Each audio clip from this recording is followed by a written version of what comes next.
Welcome everybody.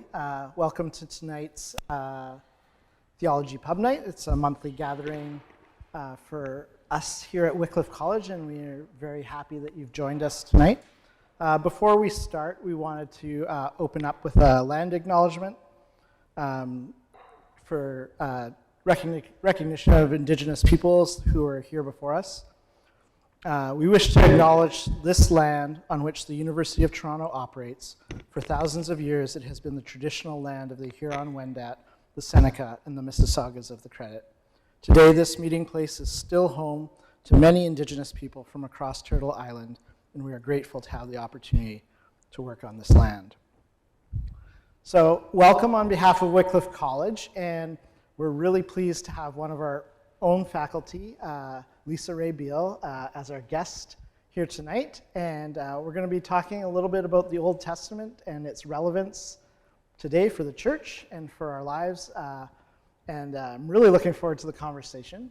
Just as a little caveat, we didn't pre-prepare questions, semi on purpose on my part, because I was hoping for a more exciting interaction. And not that we're just going to put you on the spot, but I think, I don't know, like it's the Old Testament is an interesting set of books and literature, and I think people have had challenges of how to approach it well, and I'm really looking forward to tonight. So we're going to have a little bit of a brief discussion of some questions that I had thought of, and hear a little bit about Professor Wray Beal's work, but then also we're going to have a Q&A, so you'll be able to ask some of the tough questions as well. So, and we'll maybe talk about some easy stuff too, but it won't all be tough things. But maybe, Lissa, if you could share a little bit about kind of your background and how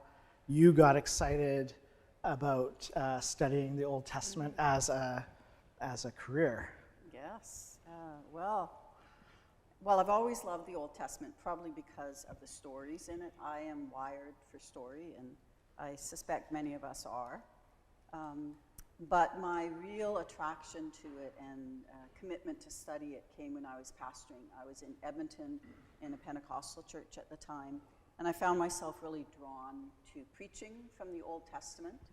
And then that was where I really started encountering people asking me about the Old Testament, because it was, they didn't understand it. What did it mean for their Christian lives? So that, again, just for me, pointed out the needfulness of people who had studied.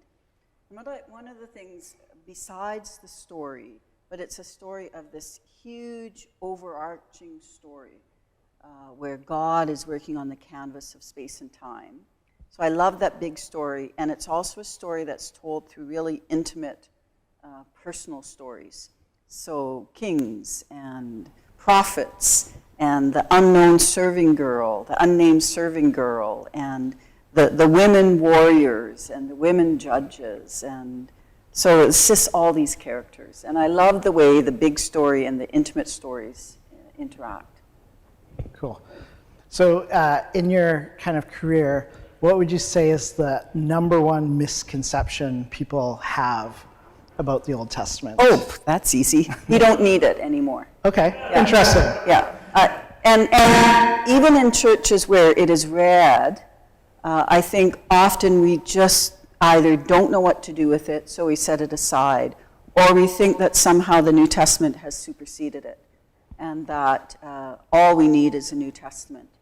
And the more I read, the more I study, the more I teach the Old Testament, I see how it not only prepares us for the coming of Christ, but helps us understand who God is, who is revealed in Jesus Christ. It sets out the problem that the New Testament is addressing.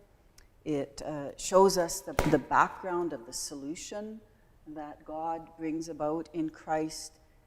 It shows us so many characteristics of who God is, what he's doing in the world. There's a wonderful cheeky book by an Old Testament scholar named John Goldingay, and he says, the title is something like, "Why do we need the New Testament?" And of course, everyone, it's usually, why do we need the Old Testament? But the real new of the New Testament is that God has been incarnated. And basically everything else that is in the New Testament is there in some way in the Old. And my goodness, it's the biggest part of the book. So if we as the church, as it has throughout its existence, affirm that the scriptures of what we call the Old and New Testaments are God's holy word, we need to study it to be faithful Christians. Interesting. Well, even in that terminology that you just kind of highlighted in some ways, Old Testament, how we refer to it, like some people prefer to use Hebrew scriptures or something like that. Is there something in the language that kind of, I guess, biases us towards how we view that set of literature? Yeah, and I would, personally, I do retain the idea of the Old and New Testament simply because that for me marks my study as a Christian study. And I think one of the tricks is, rather than thinking of it as old, as in, boy, this old shoe, let me throw it out, it's not useful anymore, but old as in venerable, sort of the French way of thinking of old, something venerable, something honorable, something that has great value that runs alongside the new. Right. And in your kind of, in that, the big, I guess, myth or mistake that people make, what are some of the common objections that people have kind of expressed? Well, I think overall, a lot of people would just feel that Christ has replaced it. So we're not doing sacrifice anymore, we don't have the Old Testament priestly system, we're not the nation of Israel, so why do we need it? That's one. But the other one is the hard things of the Old Testament. So there is a lot of violent activity in the Old Testament. I was just teaching on the book of Judges, and if you read the last 4 chapters of the book of Judges, some of the most horrific events that one could think of are clustered there. So the violence is challenging. In the Psalms, the greatest genre of psalms that are there are the ones that are weeping, the lament psalms, kind of like country music. You know, I've lost my dog, I've lost my wife, I've lost my pickup truck. Oh God, life is terrible. And I think in North America, we're kind of bought into the idea that if we're Christian, we put on the smile and go to church and life is great. So that's part of the Old Testament that is hard. And within the Psalms as well, within those laments, there are what are known as cursing psalms. Oh God, let his wife be barren, let his children die at early death, let his business fail, let his cattle die. So those kinds of things are real issues for people. And I think since, if I can say one more thing, since 9/11, questions around what are perceived as religiously motivated violence there's been a real uptick in discussion around those things. That's really interesting. I was sharing at a Vineyard church group about 4 weeks ago, and we were looking at, I do comparative Islam Christian studies, and so I was comparing, the doctrine of God in Islam, and we were kind of going through some of the names of God in the Islamic theology and ideas of the one that debases, the one that dishonors, and they were like, this is not our conception of God. And I said, well, what about the Old Testament? And they're like, oh, that's not what God is actually like, And so this idea of a God that would destroy enemies or destroy people or allow you to curse somebody, it seems very antithetical to kind of how Jesus talks about, blessing our enemies and loving But it actually shows us that we're bad readers of both the Old and the New Testament. Because yes, those things are in the Old Testament, but in the Old Testament we see this God of grace and favor and long-suffering, slow to anger, abounding in loving kindness. So they're both there in the Old. And in the New, we often simply think of gentle Jesus, meek and mild.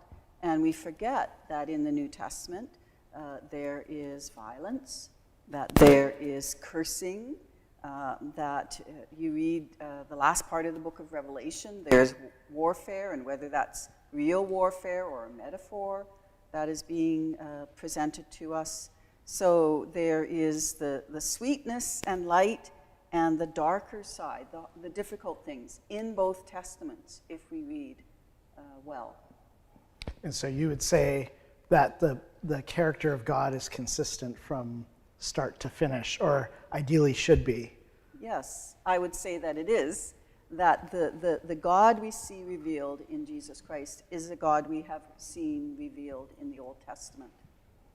Otherwise, you end up with different gods, two gods. Right. Or as some Christian authors are doing now, they're sort of trying to get rid of the Old Testament, or what they perceive as the negative aspects of the Old Testament God, in a variety of ways that I think ultimately come down to saying there's two different gods here. One thing I was talking with some friends over the summer who weren't from a Christian background, but they were familiar with the Old Testament. When Roe versus Wade was overturned in the States, and they're like, how can you claim, to be pro-life and value children and innocent babies, yet God in the Old Testament destroyed, the Egyptian firstborn? How are these kind of ideas consistent? I guess this was one of their kind of objections of like, you're not even consistent yourself. Like, how would you respond as a Old Testament? Well, one of the challenges, and I think the challenge of this evening, is that it's so hard to respond in a soundbite. That it is a longer conversation, which I think often in our society we're not willing to do.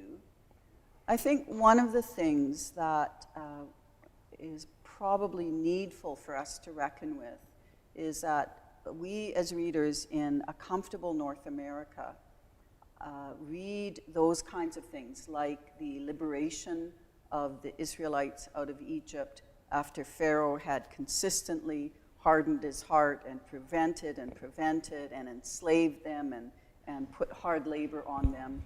We read that from a fairly comfortable context, and we think, oh, isn't that just terrible of God to do that? But if you talk to brothers and sisters who are in contexts of persecution, where their lives are on the line, where they lose their jobs, where they're imprisoned, where they sometimes lose their lives, being able to read a story, an account in the Old or the New Testament of a God who stands up and says no more and executes justice justly, that's a kind of God that makes sense in that kind of context. So I think sometimes our comfortable context does put a particular lens that often is one-sided and makes it more difficult for us to read these texts. But couldn't you further argue maybe that God is just for the people that he has a covenant with and he doesn't actually care about the rest? Like, is it a universal justice, or like, how would you kind of read that? Well, I would say it is just because God is just. So certainly with the Israelites, he has made a covenant with them because of Abraham. When they get busted out of the prison of Egypt, come down to Sinai, he makes a covenant with them. And that covenant commits him to them in a particular way. But it is not simply for their own benefit or their own enjoyment or their own ease. The covenant with them is so that they can go out and be a covenant people on behalf of the whole world, so that the whole world can see the goodness of this God and be drawn to this their deity. So there's that aspect, but it is also true that God, from the beginning, has been the God of heaven and earth and executes justice. So you look in the prophets, he executes justice for Israel, but also on behalf of the nations as well. Yeah, and I guess there is a prefiguring at some level of that the nations would be blessed, as a whole, through the covenant promise people. to Abraham, through Yeah. you and through your seed, your descendant, all the nations would be blessed. That's what the whole story is about. What are some of the things that you would see, like in math, like they have the problems that have yet to be solved, in Old Testament studies, what are kind of some of the puzzles that are still out there that, haven't been figured out yet and are worth, either worth pursuing, may never be figured out, or keep you up at night, because, it's just like, I don't know what's happening there. No, it's just I have to do some more marking. That keeps me up at night. Well, I mentioned earlier the uptick in conversation around religiously motivated violence since 9/11. And it was sometime after that I was asked to write a commentary on the book of Joshua. And up to that point, I had only taught it at sort of a survey level, so fairly high level. And I thought, I need, as an Old Testament scholar, to dig into this book around the question of warfare violence and how is this book Word of God when it is portraying some challenging things. And I, in that process, and I think the writings of lots of people over the last 20 years have really wrestled with those questions and are continuing to do so. And I've found a number of answers that are really helpful and make a lot of sense. They don't always fully answer the question for me. And maybe it won't be answered this side of heaven. So it doesn't keep me up at night, but it is something that I'm still in the faith seeking further understanding. I think that's an important to acknowledge those places where the text is hard. Yeah, let's take Joshua, since you know one or two things about that, and kind of explore two ideas. First, the idea of historicity in the Old Testament. If people are unfamiliar, like Joshua, it talks about like the conquering of the land of Canaan and the supposed destruction of all the people that lived and inhabited there, but they come up later on in the story. So I guess question number one is around like, how should we read the Old Testament? In maybe talk a little bit about maybe the different genres that might be present there, and when we see something like the history of the conquering of Canaan, and then things aren't lining up maybe later on in the text, like how we should approach that. Yeah. And I think alongside of that, question number two, maybe I'll save question two, and we'll talk about question one. Let's talk about question one, because that's a huge question and a great question. So if we're approaching the book of Joshua, I think this is one book where particularly the question of the genre is so crucial. So it is a narrative. It's telling a story. No one was there, running around with a little tape recorder and writing down every jot and tittle that was said and done. So someone after the fact has told the story, and they have, I would say, represented real events, but they've told it artfully. So they tell us some things, they leave some things out. They focus on some things, they don't focus on other things. They leave gaps and don't answer all our questions. So that's how narrative works. So it's narrative.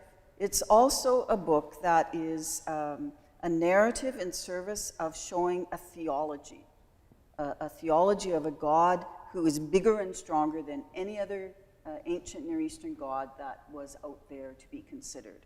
So it's telling that story for the purpose of pointing to this deity, the God of Israel. And so it's not simply there to say this happened, then that happened, then this happened. Then. So it's not always chronological. It doesn't focus on the kinds of things that we would focus on if we were writing a history. So that's an important genre question.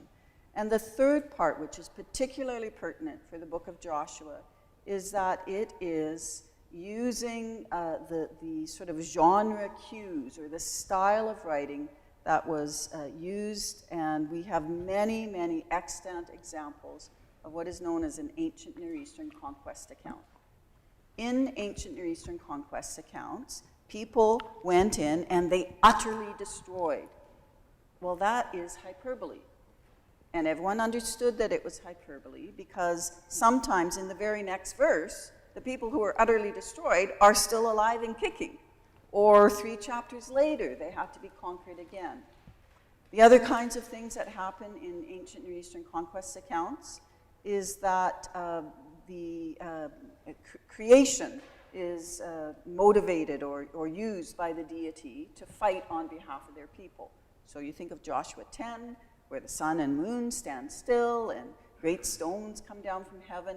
God is fighting on behalf of Israel. That's one of the ways in these ancient accounts that you would show the power of the deity that you're writing about. So hyperbole, these kinds of phenomena that are going on.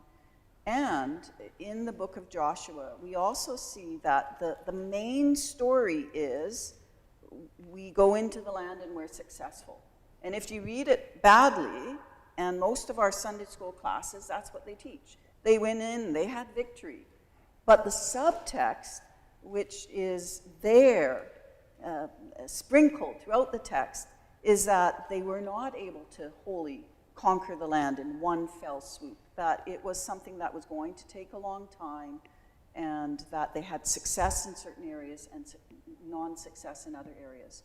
So those kinds of things can help us then frame what's happening, say in Joshua chapter 6, where it says that they went in and they utterly destroyed everyone, man, woman, and child.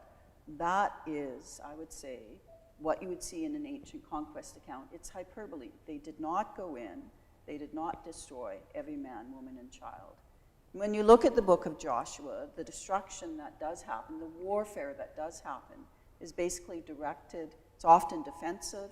Yes, they're going in to take the land, as God directed, but the battles are precipitated because of the resistance of the natives in the land, and the battles are directed towards cities. The only places that are destroyed by fire are cities. So Jericho, Ai, Hatzor. So it's quite limited, and it is an ongoing reality for them going into the land. Okay, let's take an off-ramp, and I'll come back to my question too later, but you just triggered something that I thought was interesting. So modern Israeli-Palestinian conflict, you know, this idea of land figures into it. Maybe you don't have an answer for this, but I got curious. But like, what, as an Old Testament scholar, what can you say about that kind of modern conflict? Yeah. You know, that the land and who owns it, who has rights to it, you know, this idea that, you know, there was a people there before and somehow God said that, nope, it's not theirs, it's, you know, this other people's land. What is your kind of learning from the Old Testament and Joshua kind of giving you insight into that kind of modern and situation? Visiting in Israel and talking to people on different sides of that question. And it's complex. There's high emotion and desire for habitation on all sides. Of course, there is a history of the Holocaust. All of that. There is also the history of, in 1948, when Israel came in and Palestinians who were displaced on the view that they would come back, to be allowed back to their homes and never were. So there's pain and there's wrongdoing on all sides. I think it's fallacious to apply something like Joshua to the modern Israel context, because the book of Joshua is Israel as a covenant nation going in obedience to God, under the covenant, following the law to live in the land. If you want to claim that today, then I would say Israel could only do so if they are a theocracy. And it's not. It's a secular state. Of course there are religious people within the land, but if you want to go in and say, well, the land is ours according to the law, then you should also, I would say, be very attentive to the realities of the law that say, care for the widow, the orphan, the poor in your midst. And I don't think you can claim one without claiming the other as a responsibility. So I don't think that there is a real correlation. Okay. So getting back to my question to you is, at Wycliffe and other places, there's a tendency or a desire to read the Old Testament figuratively and maybe bypass kind of the historical elements, or at least not dwell there very long. I guess my question is, like, as an Old Testament scholar, how do you view that kind of approach, and in what ways does that maybe disenfranchise the original hearers of the text, or traditions that may still hold that? Yeah, that's such a good question. And it really is a question of, we're talking about theological interpretation of Scripture. And I would say there are many ways that people today do theological interpretation of Scripture. You've described one. Let me describe how I would do it. And one of my starting points would be the beginning of the book of Hebrews, where it says, in the past, God spoke to our fathers in many ways and by many prophets. I should have our New Testament scholar cite it for me. But in my mind, that says to us that God was speaking, and was speaking in the history and the people of Israel. And I want to be attentive to that.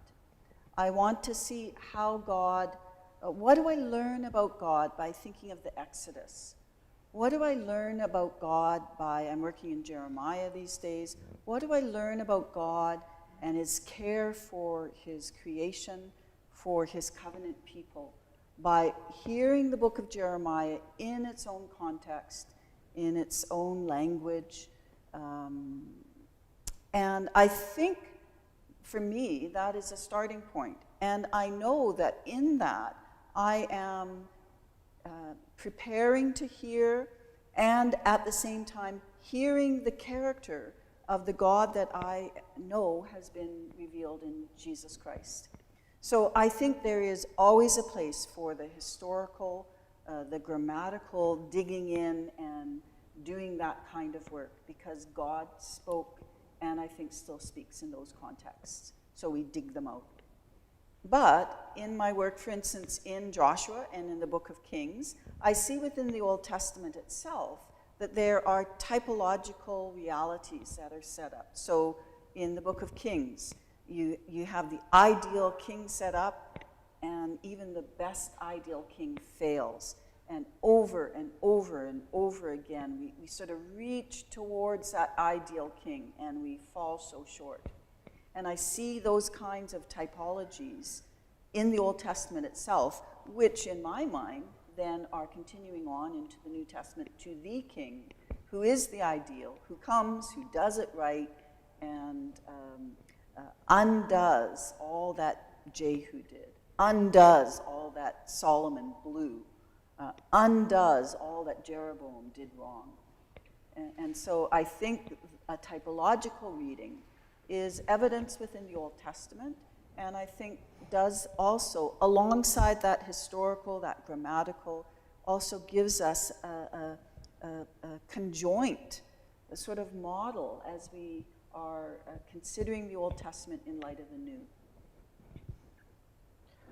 Along those lines, like one objection maybe that you hear, and maybe is this a way out in some ways, is some people would say there's all these contradictions in the historical accounts. You know, when you're comparing Chronicles to, you know, Kings or whatever, dates are different, and you know, numbers are different, and stories are altered. Like, how does maybe a typological reading or understanding genre better help us kind of navigate some of these inconsistencies? Yeah. Well, I think we do the same thing with the Gospels. So there's 4 Gospels. We recognize they're telling the same story, but they're telling that story to different audiences who are wrestling in different ways with what does it mean to be Christian in different cities, maybe at different times. So they need to hear that story in a slightly different way to address their context. And I think the same thing happens. So if you look at Samuel Kings, and then you look at Chronicles, which is sort of recapping that same history, and the chronicler is writing quite a bit later than the Samuel Kings author. He's writing to a people who have experienced exile and are coming back to the land. They're asking different questions about what does it mean to be God's people than were being asked at the time that Samuel and Kings was being put together. So we recognize in those two, so the Samuel Kings and Chronicles, it's the same overarching story. We see that. But Chronicles, for instance, leaves out all the nasty bits about David and his wives and sons and all of that kind of stuff where he just blew it big time. And you don't know that if all you read was Chronicles, because a chronicler is focusing on something different. It's focusing on how do we worship. And so it pulls out and emphasizes different things. That's part of the narrative artistry of the Old Testament. Along those lines, you talk about the dates that they were written and what was important. So another thing that can come up, in discussions of the Old Testament, like say something like the book of Daniel, is, I know I'm asking all the, You're just pulling out all I don't know, I'm starting to remember things, but,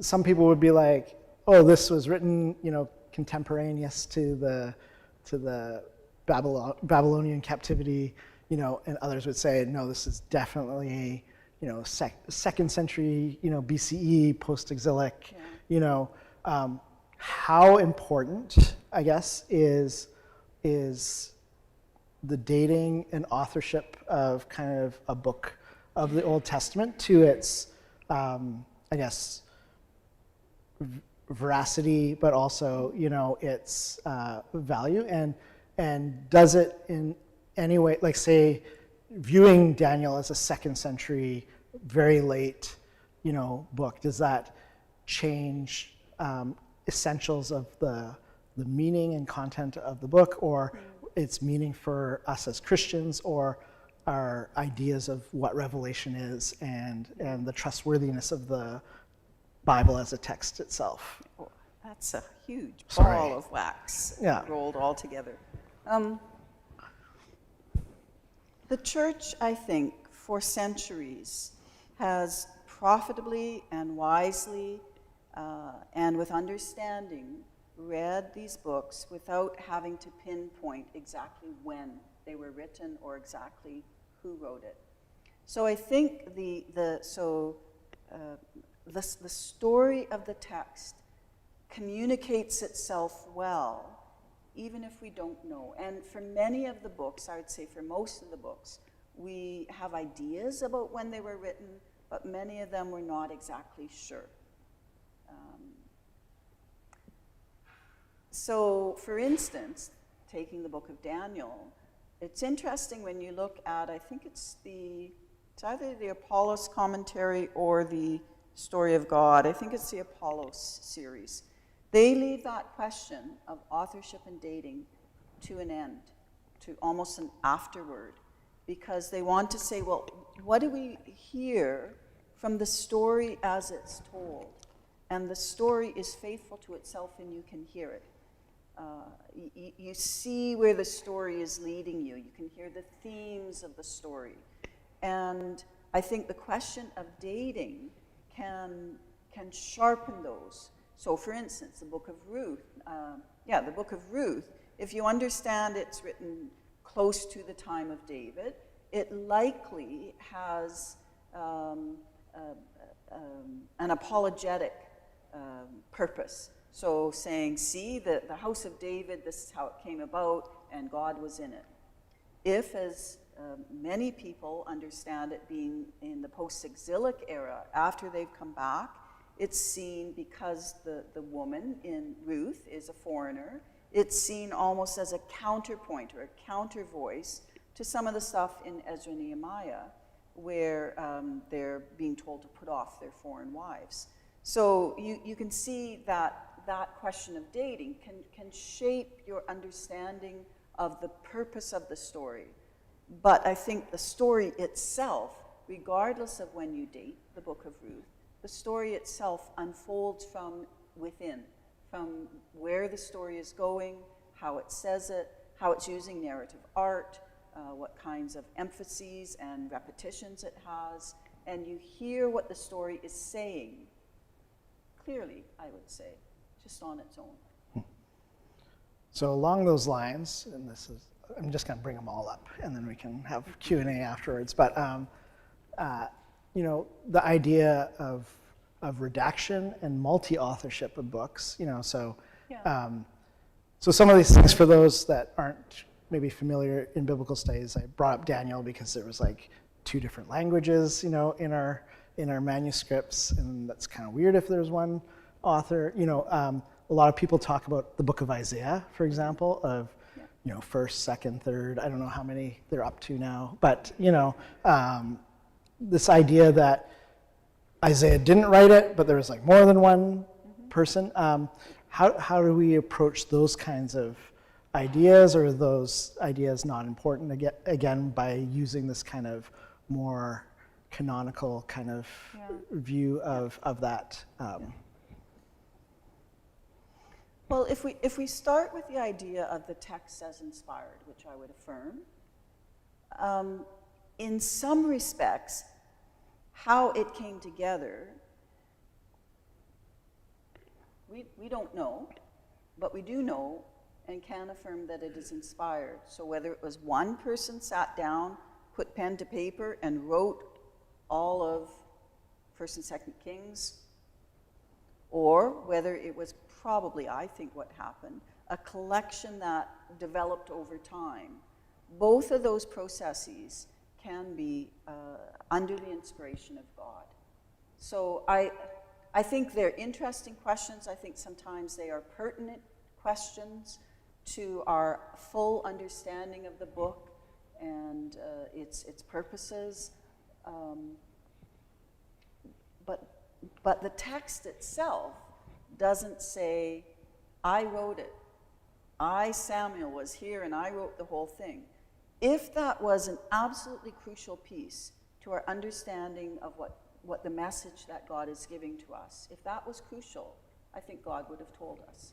And most of the books, all of the books, well, some of the prophets, so Jeremiah even, this is the word of the Lord coming through the words of Jeremiah.